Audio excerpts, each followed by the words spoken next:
உண்மைகளை உரத்து சொல்லும் யூடிவியின் இரவு நேர பிரதான செய்திகளோடு நான் ராஷித் மல்கர்டீன். விரிவான செய்திகளுக்கு செல்வதற்கு முன்னர் முதலில் இன்றைய நாளுக்கான தலைப்பு செய்திகளை பார்க்கலாம். துறைமுக நகர் பொருளாதார ஆணைக்குழு சட்டம் மூலம் திருத்தங்களுடன் நாடாளுமன்றத்தில் நிறைவேற்றம். அங்கீகரிக்கப்பட்ட கோவிட் தடுப்பூசிகள் அனைத்தும் எந்த ஒரு கோவிட் வைரஸையும் எதிர்க்கும் ஆற்றலுடையது என உலக சுகாதார ஸ்தாபனம் அறிவிப்பு. අපි දෙකකටවත් ජනතාව ගෙදරට කරලා තියන්න මොකද එහෙම වුණොත් මේ රෝග පැතිරෙයි. 2 வாரங்களுக்காவது மக்கள் வீடுகளில் இருக்க வேண்டும் என்கிறார் ராஜாங்க அமைச்சர் சுதர்ஷனி. அதிவேக நெடுஞ்சாலைகளில் ஆம்புலன்ஸ் வண்டிகளுக்கு இலவச அனுமதி. இந்தியாவில் கொரோனாவின் பாதிப்பால் 31 லட்சத்துக்கும் அதிகமானவர்கள் சிகிச்சைகளில். இவை எமது தலைப்பு செய்திகள். விரிவான செய்திகளில் முதலில் உள்நாட்டு செய்திகள்.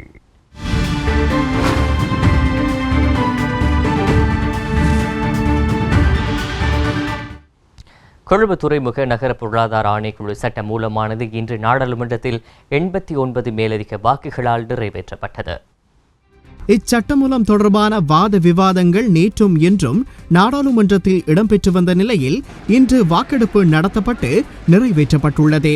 குறித்த சட்டமூலத்திற்கு ஆதரவாக 148 வாக்குகளும் எதிராக 59 வாக்குகளும் அளிக்கப்பட்டன.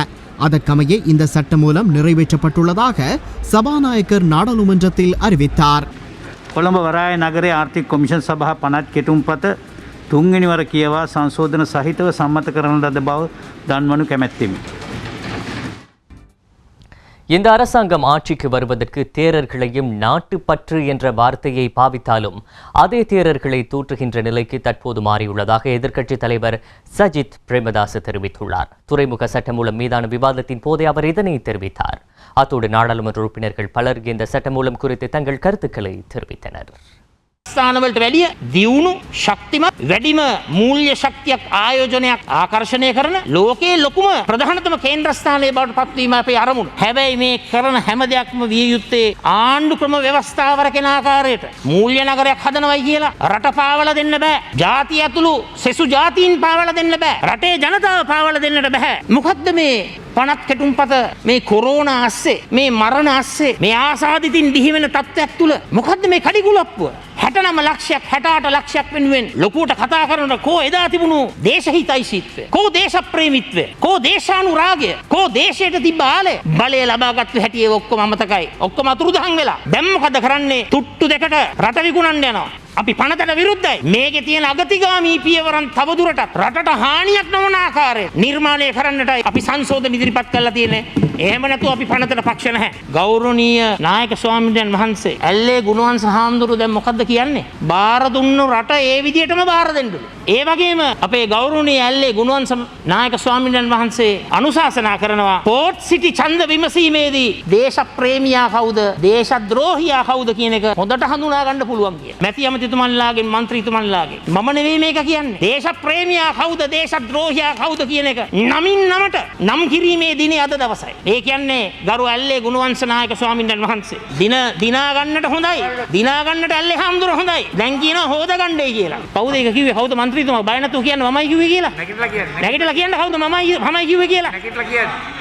හරි දිවුලපිටියේ මන්ත්‍රීතුමා බොරුවක් කියන්න හදන්න හොඳ නෑ. මේ රට බිල්ලක් මවලා විදේශකයෝ ලංකාවේ ආයෝජනය කරොත් මේ රට සංවර්ධනය වෙයි. සංවර්ධනය වුණොත් මේ රටේ මිනිස්සුන්ගේ ප්‍රශ්න විසඳෙයි. ප්‍රශ්න විසඳුනොත් අපිට තවදුරටත් දේශපාලනය කරන්න බෑ කියලා කුහක විදියට මේ දිහා බලන්න එපා කියලා මම ආරාධනා කරනවා. මිනිස්සු ආයෝජනය කරනකොට මේක අපි ප්‍රායෝගික වෙන්න එපා. මිනිස්සු ආයෝජනය කරලා අපිට ආධාරද දෙන්නේ. මෙතන බිලියන 1.5ක් ආයෝජනය කරේ නැත්නම් තාම තියෙන්නේ ඉන්දියන් සාගරයේ කොටසක්. ඒ මිනිස්සු ඇවිල්ලා ආයෝජනය කරලා බිලියන 1.5ක් ආයෝජනය කරාට පස්සේ තවත් බිලියන 15ක් ආයෝජනය කිරීමට බලාපොරොත්තු වෙනවනම් ඒ ඩොලර් ඒකට ප්‍රාමාණුකූලව ඔවුන්ටත් යම් රිටර්න් එකක් අවශ්‍යයි. එහෙම නැත්නම් එහෙම තමයි රෝකේ රටවල් අනිත් හැමතැනම සිද්ධ වෙලා තියෙන්නේ. චීනය, ඉන්දියාව, ඇමරිකාව මැද අපේ නිදහස පාපන්දුවක් කරන්නටද යන්නේ කියන සැකය මතුවෙනවා. කොළඹ වරාය නගරයේ ආර්ථික කොමිෂන් පනත කෙටුම්පත තුල එක පනතක් වෙනුවෙන් ශ්‍රී ලංකාවේ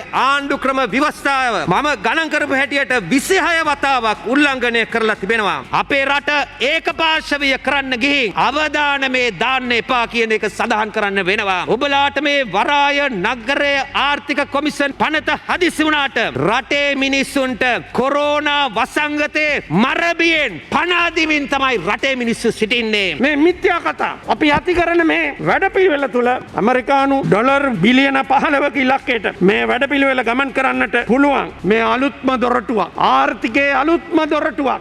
අපි දෙගොල්ල අතර මතභේදයක් තියෙන්න පුළුවන්. නමුත් අපි දෙගොල්ලම එකඟයි මෙතන ගොඩනගනවා. අපි දෙගොල්ල අතර වාදයක් තියන්න පුළුවන්. නමුත් අපි දෙගොල්ලම එකඟයි මේ මූල්‍ය කේන්ද්‍රස්ථානය ඇති කරන්න කියන එක. අපි රටේ අනාගතය ගැන බලලා ඒ එකඟතාවයන් ක්‍රියාත්මක කරන මහජන රජය හැටියට ඉදිරිපත් කරලා තිබෙන කටයුතුවට සහයෝගය දක්වමු. ශ්‍රී ලංකාවේ අපේ ආණ්ඩු, ශ්‍රී ලංකාවේ ඔබේ ආණ්ඩු චීනය සමග ගිවිසුම් වලට අවිලා තියෙනවා. දියුණු කරන්න උදව් වෙනවා. අපේ මිත්‍රේ. ඉතින් අපිට ඒ අය සමග මිත්‍රත්වය ගැන සැක තියෙන රටවල් චීනය බිහි වෙච්ච දවසේ ඉඳන් චීනය හැලා දක්වා. අන්තිමට ඒ රටවල් තානාපති සම්බන්ධකම්වත් පිළිගත්තේ නැහැ. பலாலி விமான தளத்தை இந்தியா உருவாக்கி அந்த விமான தளத்தினுடான வேலைகளை ஆரம்பித்த பொழுதும் இதே அரசாங்கம் அதனை தடுத்திருந்தது. தலைமன்னாருக்கும் தூத்துக்குடிக்குமான கப்பல் சேவையை இதே அரசாங்கம் தடுத்தது. ஏன் இந்த விடயங்களை தடுத்து சீனாவுக்கான ஒரு முன்னுரிமையை மட்டும் இலங்கையிலே வழங்குவதில் என்ன கரிசனை கொண்டிருக்கிறீர்கள்? குறிப்பாக இன்று புலம்பெயர் நாடுகளிலே 13 லட்சத்துக்கும் மேற்பட்ட தமிழர்கள் இருக்கிறார்கள். எத்தனையோ தொழிலதிபர்கள் இருக்கிறார்கள். இவர்கள் இந்த மண்ணிலே முதலீடு செய்வதற்கு தயாராக இருக்கிறார்கள். குறிப்பாக அவர்கள் வடக்கிலும் கிழக்கிலும் இருக்கின்ற தொழிற்சாலைகளை கூட இயக்குவதற்கான திராணியோடும் தைரியத்தோடும் இருக்கிறார்கள். ஆனால் அவர்கள் இந்த மண்ணிலே வந்து தங்களுடைய முதலீடு செய்ய முடியாமல் அரசாங்கத்தால் தடுக்கப்படுகிறார்கள். அதற்கான சுதந்திரம் இல்லை. அவ்வாறு ஒருவர் முதலீடு செய்ய முனைகிற பொழுது அரசாங்கத்தினுடைய மத்திய வங்கி என்பதும் அரசாங்கத்தினுடைய சட்டத்திட்டங்கள் என்பதும் பொருளாதார ஆணைக்குழு என்பதும் கூட அந்த செயல்பாடுகளை முற்றுமுழுதாக தடுக்கிறது. இலங்கையினுடைய வடக்கு கிழக்கிலே தமிழர் வாழுகின்ற பிரதேசங்களில் 2 லட்சத்துக்கும் மேற்பட்ட படைகளை குவித்து அவர்கள் துளியளவும் பொருளாதாரத்திலே முன்னேறிவிடக் கூடாது என்பதன் அடிப்படையில் தான் இந்த அரசாங்கம் தன்னுடைய வேலை திட்டங்களை முழுமையாக முன்னெடுத்து வருகிறது. இவ்வாறான ஒரு முன்னெடுப்புக்குள் இருக்கின்ற இலங்கை அரசு தன்னுடைய சொந்த மக்களுக்கான படுகொலியை தோண்டுகின்ற ஒரு செயல்பாடுதான் இன்று இந்த போர்ட் சிட்டி கொழும்பிலே அமைக்கப்படுகின்றது. இதனை சரியாக இன்னும் சிங்கள மக்கள் புரிந்து கொள்ளவில்லை. காலம் மெல்ல மெல்ல அவர்களிடம் அந்த சந்தர்ப்பத்தை கொடுக்கின்றது. குறிப்பாக வடக்கு கிழக்கிலே ஆனையிறவு குறிஞ்சாத்தீவு உப்பளத்திலிருந்து காங்கேசன்துறை சீமேந்து தொழிற்சாலை, வாழைச்சேனை காகித தொழிற்சாலை மட்டக்களப்பு மாவட்டத்தில் இவற்றையெல்லாம் இயக்குவதற்கு இந்த அரசாங்கம் இதுவரை எந்த முயற்சிகளையும் மேற்கொண்டதில்லை. எத்தனையோ தமிழர்கள்,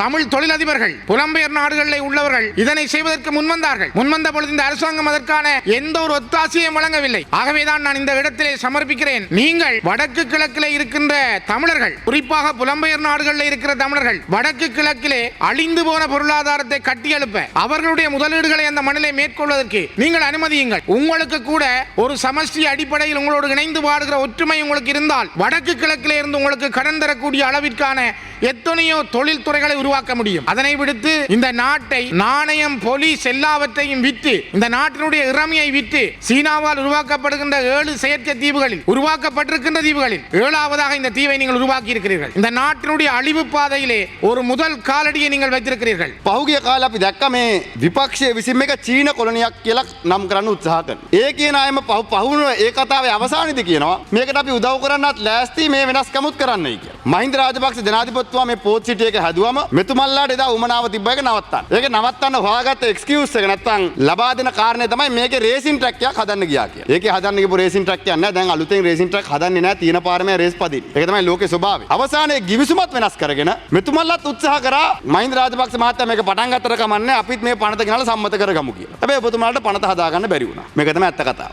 ලෝකේ අලුත් කරන්සි විනාඩියක් දෙන්න සමවතුනි. ලෝකේ අලුත් කරන්සි එනවා. දැන් ක්‍රිප්ටෝ කියයි බිට්කොයින් කියලා තියෙනවා, ක්‍රිප්ටෝ කියලා තියෙනවා. දැන් මේවා එක්ස්චේන්ජ් අපි ලංකාවට ගේන්න ඕනේ. අපි පැහැදිලිව කියනවා ලෝකේ නූතන ගනුදෙනු කරන ක්‍රමවේදයන් අපි පෝට් සිටි එකට ගේනවා. ඒකට ක්‍රිප්ටෝ බිට්කොයින් එක්ස්චේන්ජ් අපි ගේන්න කටයුතු කරන කර සභාපතිතුමනි. ඒ තුල අපිට පුළුවන් අලුත් පරම්පරාවක් අනාගත පරම්පරාවට අවශ්‍යතාවය සරිලන විදියට මේ වරාය නගරේ ප්‍රතිලාභ අපේ ග්‍රාමීය දරුවන්ට ගෙනියන්නේ. ශ්‍රී ලංකාව තුල අපි ගත්තොත් එහෙම ශ්‍රී ලාංකිකයෝ අපි ද්‍රවිඩ ජාතීන් මේ රටේ ඉල්ලන්නේ බලය බෙදා දෙන්න කියලා පළාත් සභාවල. හැබැයි ඒ ඉල්ලනකොට දෙමළ මිනිස්සුන්ට කියනවා කොටියා කියලා. මුස්ලිම් මිනිස්සුන්ට කියනවා අන්තවාදියා කියලා. මම දැක්කා ඊයේ මේ SJB එකේ മന്ത്രിවරුන් කතා කරනකොට ඇමරිකන් කාර්යයා කියලා. මේ ඔක්කොම කාඩ් ගහලා එක එක්කෙනාට එක එක ඒවා කියලා අන්තිමට චීනෙට ඊළම දෙන්නේ. ඒකට කියන්නේ චීලම කියලා.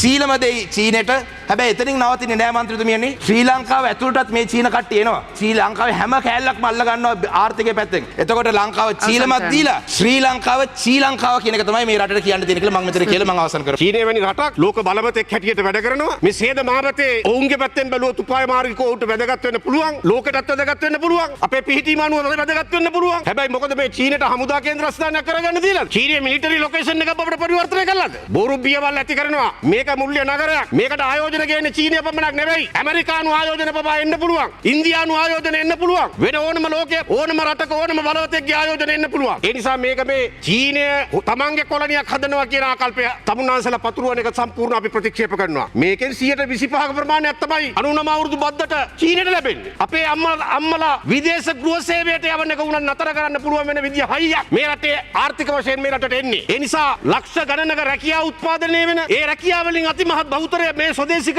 දෙමාපියන්ගේ දරුවන්ට උරුම වෙන. අද අපේ මිනිස්සු ඉන්න ඕන තරම් ඩුබායි වල රැකියා කරනවා. සිංගප්පූරුවේ රැකියා කරනවා. වෙනත් මැද පෙරදිග රටවල් වල රැකියා කරනවා. ඒ අයගේ වෘත්තිමය පසුබිමට සරිලන රැකියා අපේ ආර්ථිකය ඇතුළේ නිර්මාණය වෙලා නැති හින්දා අන්නේ විදේශගතව ඒ රැකියා කරන සියලුම ලාංකිකයන්ට ඔවුන්ගේ සුදුසුකමට අනුව රැකියා කරන්න පුළුවන් කේන්ද්‍රස්ථානයක් තමයි මුල්‍ය නගරයක් තමයි මේ නිර්මාණය වෙන්නේ. ඒ නිසා මේ මුල්‍ය නගරය මේ රටේ ආර්ථිකයේ හැරවුම් ලක්ෂ්‍ය බවට පරිවර්තනය වෙන එක වළක්වන්න බෑ. இந்த நிலையில் இந்த சட்டமூலத்தின் பின்னணி மற்றும் திட்டத்தின் பின்னணியில் இருக்கின்ற நிறுவனங்கள் இலங்கையில் சில அரசியல்வாதிகளுக்கு முதலீடு செய்யும் நிறுவனங்களாக உள்ளதாக மக்கள் விடுதலை முன்னணியின் தலைவர் அனுரகுமார திசாநாயக்க தெரிவித்துள்ளார். இன்றைய நாடாளுமன்ற விவாதத்தில் கருத்து தெரிவிக்கும் போதே அவர் இதனை தெரிவித்தார்.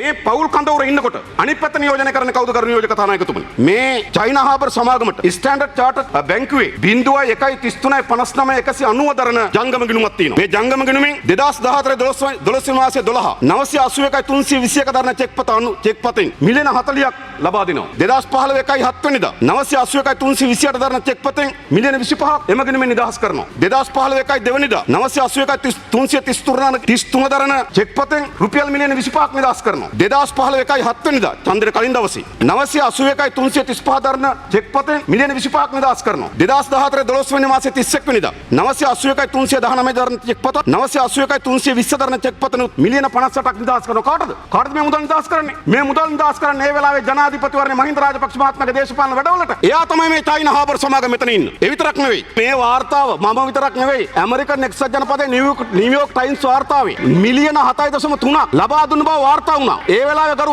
අග්‍රාමාත්‍යවරයා පාර්ලිමේන්තුවට රටට ප්‍රකාශ කරා නිව්යෝර්ක් ටයිම්ස් එකට විරුද්ධ නඩු දානවා කියලා. අපි බලන් හිටියේ නඩු දානකම්. නඩු දාන කවුද? නඩු දාන්න පුළුවන්ද එහෙම? CICT සමාගම තමයි චීනේ දකුණු කොළඹ වරාය සංවර්ධනය කිරීම බාරගත් සමාගම. ඒ සමාගමෙන් මොකද වෙන්නේ? ඒ සමාගමෙන් 1,94,10,000 දෙනා කාටද? චෙක්පත් අංකය 594,191. කාටද දෙන්නේ? කාටද? පුෂ්පා රාජපක්ෂ පදනම. කවුද මේවා? දැන් අතර කවුරු අතරද මේ ගනුදෙනු තියෙන්නේ? මේ පෝට් සිටියත් එක්කද සම්බන්ධ වෙලා තියෙන. හෙක්ටර් 162කට 99 අවුරුද්දකට හිමිකම් කියන. අද මේ පාර්ලිමේන්තු සම්මත කරලා දෙන්න හදන. මේ නීතියේ වැඩි බලයක් හිමි වෙන මේ සමාගම කවුද? මේ සමාගම තමයි කෝටි ප්‍රකෝටි ගණන් මේ රටේ දේශපාලන චෞර්යය නිර්මාණය කිරීම සඳහා මා දන්න සමහර හාමුදුරන් මහන්සියලාට ලබා දීලා තිබෙනවා මා දන්න කරු නියෝජක කතානායකතුමනි. එහෙම එකක් මේක. ඒ නිසා මේක පාරිශුද්ධත්වයක නෙමෙයි. මේ නීතිය පිළිබඳ ප්‍රශ්න නෙමෙයි. මේක ඇතුළේ තියෙන ඉතාමත් යට කැත වර්ගයේ ගනුදෙනු. මේ මුදල් මහජනයාගේ දේපල මහජනයාගේ ධනය තමන්ට යටින් ලැබෙන මුදල් කුට්ටි මත පවරා දීම සඳහා සම්පාදනය කරන නීතියක් මේ. මම අහනවා මේ පාර්ලිමේන්තු නියෝජනය කරන മന്ത്രിවරුන්ගේ එක් කණ්ඩායමකට එක පවුලකට සමාගමක් විසින් මහා ධනයක් ලබා දීලා ඒ සමාගමට ඕන පරිදි පාර්ලිමේන්තු නීති සම්පාදනය කරලා දෙන්න අත උස්සලා දෙන්න තමුනාසල මේ පාර්ලිමේන්තුව නියෝජනය කරන්නේ මොකටද? 2020 වසරේ බැලුවොත් ආණ්ඩුවේ ණයපොලි වාරිකය බිලියන 1931ක් වෙනකොට බිලියන 1931යි ආණ්ඩුවේ ණයපොලි වාරිකය. ආණ්ඩුවේ ආදායම බවට පත් වෙලා තිබුණේ බිලියන 1383යි. 2020 තමුනාසලට බිලියන 588ක් ණය ගෙවන්නත් ණයට ගන්න සිද්ධ වුණා. තමුනාසලා 2020 වසරේ 1948 සිට 2005 දක්වා ඒ ගත වෙච්ච වසර අවුරුදු 48 ඉඳන් 2005 දක්වා අවුරුදු 57 කාල පරිච්ඡේදෙම අපි ණය අරන් තිබුණේ ට්‍රිලියන 2.2ක් වගේ. හැබැයි පහුගිය 2020 වසරේ විතර අපේ ණය පංගුව වැඩි කරගෙන තිනවා ට්‍රිලියන 2.2කින්. අපි විශාල ණය කන්දක හිර වුණු ආර්ථික කඩාවැටුණු රාජ්‍යයක් නිර්මාණය වී තිබෙනවා. තමුනාසලා හැමදාමත් මේ පාර්ලිමේන්තුවේ ආර්ථික හැරවුම් ලක්ෂ තියෙනවා. අපි සතුටු වෙන්න ඕන මේ පාර්ලිමේන්තුවේ මේ බිත්ති වලට කන් නැති එකට. මේ බිත්ති වලට පණ නැති එකට. මේ බිත්ති වලට කන් තියෙනවා නම් පණ තියෙනවා නම් මේ පාර්ලිමේන්තුවේ ආර්ථික හැරවුම් පිළිබඳව ආර්ථික සමෘද්ධිය පිළිබඳව ඒ වචන ඒ ආකාරයෙන්ම අදත් මුමුණනකොට මේ බිත්ති කොක්කඬලා hina වෙනවා. එහෙමයි කරු නියෝජක කතානායකතුමා. බොහොම ස්තුතියි මේ අවස්ථාව ලබා දුන්නාට. அங்கீகரிக்கப்பட்டுள்ள அனைத்து கோவிட் தடுப்பூசிகளும் அனைத்து வகையான கோவிட் தீர்வுகளுக்கும் எதிராக செயலாற்றும் என உலக சுகாதார நிறுவனம் அறிவித்துள்ளது. இதேவேளை புதிய வகை கோவிட் தீர்வு காரணமாக மரணங்கள் அதிகரித்துள்ளதாக ராஜாங்க அமைச்சர் சுதர்ஷினி பெர்னாண்டோ புள்ளே தெரிவித்துள்ளார். தற்போதைய நிலையில் 2 வாரங்களுக்காவது மக்களை வீடுகளிலேயே பாதுகாப்பாக இருக்க வேண்டும் என்று தன்னுடைய அபிப்பிராயம் எனவும் அவர் மேலும் தெரிவித்தார். විශේෂයෙන්ම මේ වසංගතයේදී අපි දකිනවා සංකූලතා තියෙන රෝගීන්ගේ වැඩිවීමක්. රෝහල් පද්ධතියට ගියාම රෝහල් වල විශාල තදබදයක් තියෙනවා. ඒ වගේම தற்போதைய தொற்று நிலையில் சிக்கல்கள் அதிகரித்திருப்பதை அவதானிக்கின்றோம். வைத்தியசாலை கட்டமைப்பிலும் அதிகூடிய நெரிசல் நிலை ஏற்பட்டுள்ளது. அதேபோன்று ஆக்சிஜன் தேவையும் உபகரணங்களின் தேவையும் அதிகரித்துள்ளது. நேற்றும் கூட 3500க்கும் அதிகமான தொற்றாளர்கள் பதிவாகினர். அதாவது இதே போன்று 3 மடங்கு தொற்றாளர்கள் சமூகத்தில் இருக்கலாம். இவர்களின் ஊடாகவும் சமூகத்தில் தொற்று பரவலாம். மேலும் இந்த புதிய வகை கோவிட் வைரஸ் பரவலின் காரணமாக மரணங்களும் அதிகரித்துள்ளன. எனவே நாட்டு மக்கள் மிகவும் அவதானமாக செயற்பட வேண்டிய காலமாக இது அமைந்துள்ளது. அதேபோன்று ஒரு வைத்தியராக என்னுடைய அபிப்பிராயம் என்னவென்றால் 2 வாரங்களுக்காவது மக்கள் வீடுகளிலேயே பாதுகாப்பாக இருக்க வேண்டும் என்பதுதான். අති දෙකකටවත් ජනතාව ගෙදරට කරලා තියන්න. මොකද එහෙම වුණොත් මේ රෝග පැතිරීම අපිට පාලනය කරගන්න පුළුවන්. විශේෂඥ වෛද්‍යවරයෙක් හැටියට ප්‍රජා වෛද්‍ය විශේෂඥවරයෙක් හැටියට මම நேற்றைய தினம் நாட்டில் அதிகூடிய கோவிட் தொற்றாளர்கள் பதிவாகியுள்ளனர். ஒரே நாளில் 3000க்கும் அதிகமான கோவிட் தொற்றாளர்கள் பதிவாகினர். 25 மாவட்டங்களிலும் 3626 கோவிட் தொற்றாளர்கள் பதிவாகியிருந்தனர். இதில் 32 பேர் வெளிநாடுகளில் இருந்து நாடு திரும்பியவர்கள். புதுவருட கொத்தில் 3591 பேர் பதிவாகியுள்ளனர். இதற்கமைய கம்பஹா மாவட்டத்தில் 761 பேரும், களுத்துறை மாவட்டத்தில் 493 பேரும், காலி மாவட்டத்தில் 275 பேரும், குருநகல் மாவட்டத்தில் 265 பேரும், கேகாலி மாவட்டத்தில் 233 பேரும், கொழும்பு மாவட்டத்தில் 218 பேரும், யாழ்ப்பாண மாவட்டத்தில் 203 பேரும், அனுராதபுரம் மாவட்டத்தில் 139 பேரும், கண்டி மாவட்டத்தில் 124 பேரும், ஹம்பந்தோட்ட மாவட்டத்தில் 113 பேரும், மாத்தறை மாவட்டத்தில் 106 பேரும் பதிவாகியுள்ளனர். புத்தள மாவட்டத்தில் 94 பேரும், ரத்னபுரி மாவட்டத்தில் 88 பேரும், நுவரெலியா மாவட்டத்தில் 83 பேரும், முல்லைத்தீவு மாவட்டத்தில் 77 பேரும், கிளிநொச்சி மாவட்டத்தில் 74 பேரும், மாத்தளை மாவட்டத்தில் 62 பேரும், பதுல்ல மாவட்டத்தில் 53 பேரும், மட்டக்களப்பு மாவட்டத்தில் 36 பேரும், அம்பாறை மாவட்டத்தில் 31 பேரும், மொனராகலை மாவட்டத்தில் 29 பேரும், பொலனறுவு மாவட்டத்தில் 14 பேரும், வவுனியா மாவட்டத்தில் 9 பேரும், மன்னார் மாவட்டத்தில் 7 பேரும், திருகோணமலை மாவட்டத்தில் 4 பேரும் பதிவாகினர். நேற்றைய தினம் ஒரே நாளில் அதிகூடிய கோவிட் மரணங்கள் பதிவாகியிருந்தது. இதற்கமைய 36 கோவிட் மரணங்கள் பதிவாகின. இதில் 17 பெண்களும் 19 ஆண்களும் உள்ளடங்குகின்றனர். இதேவேளை நாடாளுமன்ற உறுப்பினர் முஜிபுர் ரஹ்மானுக்கு கோவிட் தொற்று உறுதி செய்யப்பட்டுள்ள நிலையில் அவரது குடும்பத்தினரும் தற்போது தனிமைப்படுத்தப்பட்டுள்ளனர். தற்போதைய கோவிட் அவசர நிலையை கருத்தில் கொண்டு அதிவேக நெடுஞ்சாலைகளில் இன்று முதல் ஆம்புலன்ஸ் வண்டிகளை இலவசமாக பயணிக்க அனுமதி வழங்கப்பட்டுள்ளது. கிழக்கு மாகாணத்தில் கீழான 3 மாவட்டங்களிலும் திருகோணமலை, அம்பாறை, மட்டக்களப்பு போன்ற 3 மாவட்டங்களிலும் இந்த 3வது அலையின் தாக்கம் மிகுந்த அதிக அளவில் காணப்படுவது உணரப்பட்டிருக்கின்றது. மிக அதிகமாக திருகோணமலை மாவட்டத்தில் 1300க்கும் அதிகமான நோயாளிகளும், மட்டக்களப்பு மாவட்டத்தில் 550 நோயாளிகளுக்கு அதிகமானவர்களும், அம்பாறை மாவட்டத்தின் அம்பாறை RDHS பிரிவின் கீழான பிரதேசத்தில் 876 நோயாளிகளும், எமது கல்முனை பிராந்தியத்தில் இதுவரை 90 நோயாளிகளும் இந்த 3வது அலையின் மூலம் கண்டுபிடிக்கப்பட்டிருக்கின்றார்கள். உண்மையில் கிழக்கு மாகாணத்தில் இதுவரை 61 மரணங்கள் சம்பவித்திருக்கின்றன. இந்த 61 மரணங்களிலும் 3வது அலையில் காணப்படுகின்றது. 86 மரணங்கள் மொத்தமாக அடையாளப்படுத்தப்பட்டிருக்கின்றன.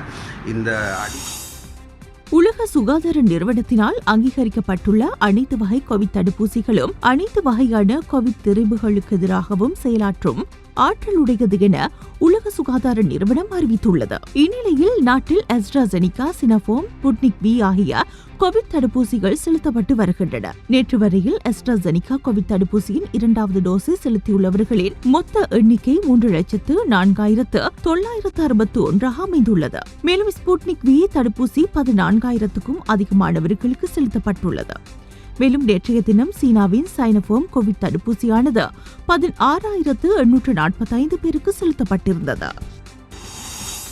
இன்று மாலை 6 மணி வரையில் புதிதாக 2780 கோவிட் தொற்றாளர்கள் பதிவாகியுள்ளனர். எனவே நாட்டில் இதுவரை பதிவாகியுள்ள மொத்த கோவிட் தொற்றாளர்களுடைய எண்ணிக்கை 1,54,123 உயர்வடைந்துள்ளது. இதில் 1,23,532 கோவிட் தொற்றாளர்கள் குணமடைந்துள்ளனர். 29,540 பேர் தொடர்ந்தும் நாடளாவிய ரீதியிலுள்ள வைத்தியசாலைகளில் சிகிச்சை பெற்று வருகின்றனர். 1051 கோவிட் மரணங்கள் பதிவாகியுள்ளன.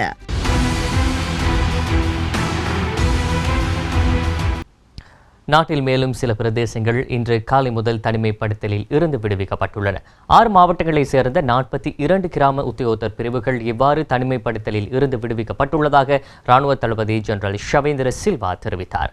இதேவேளை கொழும்பு கிராண்ட் பாஸ் பிரதேசத்தில் 233ஆம் தோட்டம் இன்று காலை முதல் தனிமைப்படுத்தப்பட்டுள்ளது. 6 மாவட்டங்களின் 38 கிராம சேவகர் பிரிவுகள் தனிமைப்படுத்தலிலிருந்து விடுவிக்கப்பட்டுள்ளன.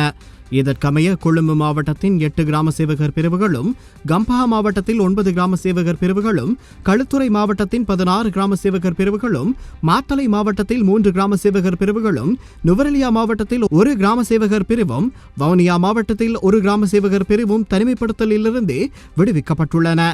கொழும்பு மாவட்டத்தின் பிலியந்தலை போலீஸ் அதிகார பிரிவிற்குட்பட்ட நாம்பமுருவ, கொரக்காபிட்டிய, பலன்வத்த வடக்கு மற்றும் கிழக்கு ஆகிய கிராம சேவகர் பிரிவுகள் தனிமைப்படுத்தலிலிருந்து விடுவிக்கப்பட்டுள்ளன. மொரட்டுமுல்ல போலீஸ் அதிகார பிரிவிற்குட்பட்ட வில்லூராவத்தை கிராம சேவகர் பிரிவு தனிமைப்படுத்தலிலிருந்து விடுவிக்கப்பட்டுள்ளது. மகரகம போலீஸ் அதிகார பிரிவிற்குட்பட்ட அரவல மற்றும் பமுனுவ கிராம சேவகர் பிரிவுகளும் தனிமைப்படுத்தல்களில் இருந்து விடுவிக்கப்பட்டுள்ளன. கம்பஹா மாவட்டத்தின் கட்டான போலீஸ் பிரிவிற்குட்பட்ட கேசி சில்வபுர கிராம சேவகர் பிரிவும், கத்திரான வடக்கு கிராம சேவகர் பிரிவின் அட்டம்பகவத்த பகுதியும், கத்திரான தெற்கு போலீஸ் அதிகார பிரிவின் பேசகர்மா பிரிவும் தனிமைப்படுத்தலிலிருந்து விடுவிக்கப்பட்டுள்ளன. வத்தலை போலீஸ் அதிகார பிரிவின் வத்தலை கிராம சேவகர் பிரிவு தனிமைப்படுத்தலிலிருந்து விடுவிக்கப்பட்டுள்ளது. நுவரெலியா மாவட்டத்தில் கொத்மலை போலீஸ் அதிகார பிரிவிற்குட்பட்ட பனன்கம்மான கிராம சேவகர் பிரிவும், வவுனியா மாவட்டத்தில் பூவரசன்குளம் போலீஸ் அதிகார பிரிவிற்குட்பட்ட குருக்கள் புதுகுளம் கிராம சேவகர் பிரிவும் தனிமைப்படுத்தலிலிருந்து விடுவிக்கப்பட்டுள்ளன.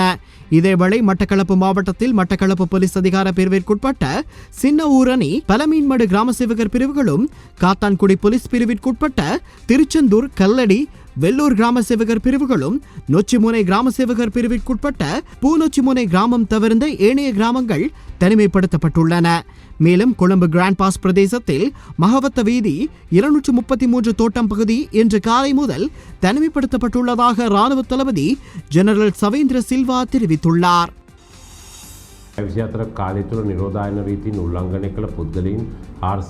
கடந்த 24 மணித்தியாலத்தில் தனிமைப்படுத்தல் சட்டத்தை மீறிய 493 பேர் கைது செய்யப்பட்டுள்ளதாக தெரிவிக்கப்படுகின்றது. அதன் அடிப்படையில் தனிமைப்படுத்தல் சட்டத்தை மீறியமை தொடர்பில் இதுவரையில் 10,906 பேர் கைது செய்யப்பட்டுள்ளதாக போலீஸ் ஊடக பேச்சாளரும் பிரதி போலீஸ் மா அதிபருமான அஜித் ரோஹன தெரிவித்துள்ளார். சரியான முறையில் முகக்கவசம் அணியாமை, மாகாண எல்லைகளை கடந்தமை தொடர்பான குற்றச்சாட்டுகள் தொடர்பில் இவர்கள் கைது செய்யப்பட்டுள்ளதாக தெரிவிக்கப்படுகின்றது. கல்முனை பிராந்திய சுகாதார சேவைகள் பணிப்பாளர் பிரிவிற்குட்பட்ட கல்முனை பிரதான நகரம், பாண்டிருப்பு, பெரிய நீலாவணை போன்ற பிரதேசங்களில் இன்று விசேட வீதி சோதனை சுற்றிவளைப்பு நடவடிக்கைகள் அதிரடியாக முன்னெடுக்கப்பட்டன. பிராந்திய சுகாதார சேவைகள் பணிப்பாளர் டாக்டர் குணசிங்கம் சுகுணன் தலைமையில் சுகாதார தரப்பினர், இராணுவத்தினர் மற்றும் போலீசார் ஒன்றிணைந்து இந்த திடீர் வீதி சோதனை நடவடிக்கைகளை முன்னெடுத்தனர். இதன்போது அரசாங்கத்தின் அறிவுறுத்தலுக்கு அமைய அடையாள அட்டை ஒழுங்கை மீறி பயணித்தவர்கள் கடுமையாக எச்சரிக்கப்பட்டதுடன் PCR ஆன்டிஜன் பரிசோதனைகளும் முன்னெடுக்கப்பட்டன. சுகாதார சட்ட விதிமுறைகளை மீறி வீதிகளில் முகக்கவசம் அணியாது பயணித்தவர்கள், சமூக இடைவெளிகளை சரியாக பின்பற்றாதவர்கள் மற்றும் வீதிகளில் வீணாக சுற்றித் திரிந்தவர்கள் மீதும் PCR ஆன்டிஜன் பரிசோதனைகள் முன்னெடுக்கப்பட்டன. இதன்போது ஒரு நபருக்கு கொரோனா தொற்று இருப்பது உறுதி செய்யப்பட்டதுடன் குறித்த நபரை தனிமைப்படுத்துவதற்கான நடவடிக்கைகளும் முன்னெடுக்கப்பட்டன. சீனாவிடமிருந்து 14 மில்லியன் சினோஃபார்ம் தடுப்பூசியை கொள்வனவு செய்வதற்கு அரசாங்கம் நடவடிக்கை எடுத்துள்ளது. இதற்கமைய அதில் ஒரு தொகுதியான 30 லட்சம் தடுப்பூசிகளை 1 மாதத்துக்குள் இலங்கைக்கு வழங்க நடவடிக்கை எடுக்கப்படும் என கொழும்பில் உள்ள சீன தூதரகம் அறிவித்துள்ளது. அத்துடன் சீனாவால் அன்பளிப்பாக வழங்கப்படவுள்ள 5 லட்சம் டோஸ் சினோஃபார்ம் தடுப்பூசிகள் விரைவில் இலங்கைக்கு கிடைக்கப் பெறவுள்ளதாக சீன தூதரகம் தெரிவித்துள்ளது. சீன தயாரிப்பான 5 லட்சம் டோஸ் சைனோஃபார்ம் தடுப்பூசிகளை விரைவில் இலங்கைக்கு அன்பளிப்பு செய்ய போவதாக சீன ஜனாதிபதி இலங்கை ஜனாதிபதி கோட்டாபய ராஜபக்ஷவுக்கு அறிவித்துள்ளார். எதிர்வரும் ஞாயிற்றுக்கிழமை புதிதாக அன்பளிப்பு செய்யப்படும் ஒரு தொகை தடுப்பூசிகள் இலங்கைக்கு வந்தடையும் என ஜனாதிபதியின் பிரதம ஆலோசகர் லலித் வீரதுங்க தெரிவித்துள்ளார். சீன ஜனாதிபதியின் இந்த அறிவிப்பை இலங்கைக்கான சீன தூதுவர் வீஜன் ஹான் இலங்கை ஜனாதிபதிக்கு அறிவித்துள்ளார். அத்துடன் அரசாங்கம் கொள்வனவு செய்ய உள்ள 30 லட்சம் சைனோஃபார்ம் தடுப்பூசிகள் அடுத்த வாரம் இலங்கைக்கு கிடைக்கும் என்றும் லலித் வீரதுங்க தெரிவித்துள்ளார். இதுவரை 9,25,242 டோஸ் கோவிட்ஷீல்டு தடுப்பூசிகள் வழங்கப்பட்டுள்ளதாக சுகாதார தரப்பு தெரிவிக்கின்றது. அத்தோடு 3,04,961 இரண்டாவது டோஸ் கோவிட்ஷீல்டு தடுப்பூசிகளும் வழங்கப்பட்டுள்ளன. 4,74,685 டோஸ் சைனோஃபார்ம் தடுப்பூசிகள் வழங்கப்பட்டுள்ளதாகவும் சுகாதார அமைச்சின் தொற்று நோய் தடுப்பு பிரிவு தெரிவித்துள்ளது. 2,435 இரண்டாவது டோஸ் சைனோஃபார்ம் தடுப்பூசிகளும் வழங்கப்பட்டன. 14,934 பேருக்கு ஸ்புட்னிக் வி தடுப்பூசி ஏற்றப்பட்டுள்ளதாகவும் சுகாதார தரப்பினர் தெரிவிக்கின்றனர். களுத்துறை தெற்கு, களுத்துறை வடக்கு, சாசனா ஆர்எஸ்ஓவுக்கு பலமண்டலய விகாரிகளின் தேரர்களுக்கும் களுத்துறை போதி ஊழியர்களுக்கும் சைனோஃபார்ம் தடுப்பூசிகள் வழங்கப்பட்டன. களுத்துறை கலமுல்ல பகுதி மக்களுக்கும் 600 டோஸ் தடுப்பூசிகள் வழங்கப்பட்டுள்ளன. கலமுல்ல அன்னை மாதா தேவாலயத்தில் வைத்து வழங்கப்பட்டன. ராகவ தேவத்த கிராம உத்தியோகத்தர் பிரிவு மக்களுக்கு சைனோஃபார்ம் தடுப்பூசி ஏற்றும் நடவடிக்கைகள் ராகம மிகிந்து அறநெறி பாடசாலையில் இடம்பெற்றது. துறைமுக நகர விவகாரத்தை சுமூகமாக கையாள்வதற்காகவே மேலும் 5 லட்சம் கோவிட் தடுப்பூசிகளை சீனா இலவசமாக இலங்கைக்கு வழங்குகின்றது எனவும் அது துறைமுக நகரத்துக்கு ஈடாகாது எனவும் ஐக்கிய மக்கள் சக்தியின் நாடாளுமன்ற உறுப்பினர் அசோகா பேசிங்க தெரிவித்தார். கொழும்பில் உள்ள எதிர்க்கட்சித் தலைவர் அலுவலகத்தில் இன்று நடைபெற்ற ஊடகவியலாளர் சந்திப்பில் கருத்து தெரிவிக்கும் போதே அவர் இதனை தெரிவித்தார். கோவிட் அபாயத்துடனும் மத தலைவர்களின் கடும் எதிர்ப்புகளுக்கு மத்தியிலும் துறைமுக நகர சட்டமூலத்தை நிறைவேற்றவே அரசாங்கம் முயற்சிக்கிறது. இதனை நிறைவேற்றிக் கொள்வதற்காகவே மிகவும் சூட்சமமான முறையில் 19ஆம் அரசியலமைப்பு திருத்தத்தில் காணப்படுகின்ற பல விடயங்கள் 20இல் நீக்கப்பட்டுள்ளன. ஐக்கிய மக்கள் சக்தி உள்ளிட்ட பல கட்சிகளும் சிவில் அமைப்புகளும் நீதிமன்றத்திற்கு சென்றிருக்காவிட்டால் சட்டவிரோதமான இந்த சட்டமூலம் நிறைவேற்றப்பட்டிருக்கும். எனினும் அந்த முயற்சி நீதிமன்றத்தின் தீர்ப்பினால் தோற்கடிக்கப்பட்டுள்ளது. துறைமுக நகர பொருளாதார ஆணைக்குழுவிற்கு அரசு அதிகாரிகள் நியமிக்கப்பட வேண்டும். ஆனால் ஆணைக்குழுவின் தலைவர் மாத்திரமே இலங்கையராகவும் ஏனையோர் வெளிநாட்டவர்களாகவும் அல்லது இரட்டை குடியுரிமை கொண்டவர்களாகவுமே காணப்படுவர். சட்டத்தினூடாக 25% வெளிநாட்டவர்களுக்கு இலங்கையில் வேலைவாய்ப்பினை வழங்கவும் அரசாங்கம் நடவடிக்கை எடுத்துள்ளது. இதனை நாம் முற்றாக எதிர்க்கின்றோம். 90% வேலைவாய்ப்பு இலங்கை பிரஜைகளுக்கே வழங்கப்பட வேண்டும். துறைமுக நகர விவகாரத்தை சுமூகமாக கையாள்வதற்கு மேலும் 5 லட்சம் தடுப்பூசிகளை இலவசமாக வழங்க சீனா நடவடிக்கை எடுத்துள்ளது. உண்மையில் இலங்கை மக்களுக்கு வழங்குவதற்கு தேவையான 320 லட்சம் தடுப்பூசிகளையும் சீனா இலவசமாகவே வழங்க வேண்டும். ஆனால் அதுவும் துறைமுக நகரத்திற்கு ஈடாகாது. මේ සන්තෝෂම් වලට තමයි දැන් කිව්වා වගේ දැන් සයිනෝෆාර්ම් එන්නත් ලක්ෂ 5ක් දුන්නා. දැන් තව ලක්ෂ 5ක් නිකන් දෙනවා. ලක්ෂ 5 නෙමෙයි අපේ ලංකාවට ඕනේ ලක්ෂ 340 නිකන් දෙන්න ඕනේ මේ කරන වැඩේ. නිකන් ලක්ෂ 5ක් දීලා ලක්ෂ 10ක් දීලා ෂේප් වෙන්න බෑ චීනෙට. චීනේ හරිනම් ලංකාවේ ලක්ෂ 170කට එන්නත් දෙන්න ඕනේ. ඒකෙන් දැන් ලක්ෂ 15කට ඉදලා තියෙනවා. අඩු ගානේ ලක්ෂ 100 ලක්ෂ 320ක් නොමිලේ දෙන්න ඕනේ මේ රටේ කොටසක් චීනට පාලනය කරන්න දෙනවා. இவ்வாண்டுக்கான கல்வி பொது தராதர சாதாரண தரம் மற்றும் உயர்தர பரீட்சைகளை மீண்டும் பிற்போடுவதற்கு தீர்மானிக்கப்பட்டுள்ளதாக வெளியாகும் தகவல்கள் உண்மைக்கு புறம்பானது என கல்வி அமைச்சு அறிவித்துள்ளது. கல்வி அமைச்சின் செயலாளர் இதனை அறிவித்துள்ளார். 2021ஆம் ஆண்டுக்கான கல்வி பொது தராதர உயர்தர பரீட்சை இந்த ஆண்டு அக்டோபர் மாதம் 4ஆம் தேதி முதல் 30ஆம் தேதி வரையில் நடத்துவதற்கு தீர்மானிக்கப்பட்டுள்ளது. 5ஆம் தர புலமை பரிசில் பரீட்சையை அக்டோபர் மாதம் 3ஆம் தேதி நடத்துவதற்கு தீர்மானிக்கப்பட்டுள்ளது. அத்துடன் 2021ஆம் ஆண்டுக்கான கல்வி பொது தராதர சாதாரண தர பரீட்சையை அடுத்த ஆண்டு ஜனவரி மாதத்தில் நடத்துவதற்கு தீர்மானிக்கப்பட்டுள்ளதாக கல்வி அமைச்சு அறிவித்துள்ளது. இவ்வாண்டுக்கான கல்வி பொது தராதர சாதாரண தர பரீட்சை மற்றும் உயர்தர பரீட்சைகளை மீண்டும் பிற்போடுவதற்கு தீர்மானிக்கப்பட்டுள்ளதாக வெளியாகும் தகவல்கள் உண்மைக்கு புறம்பானது என கல்வி அமைச்சு அறிவித்துள்ளது.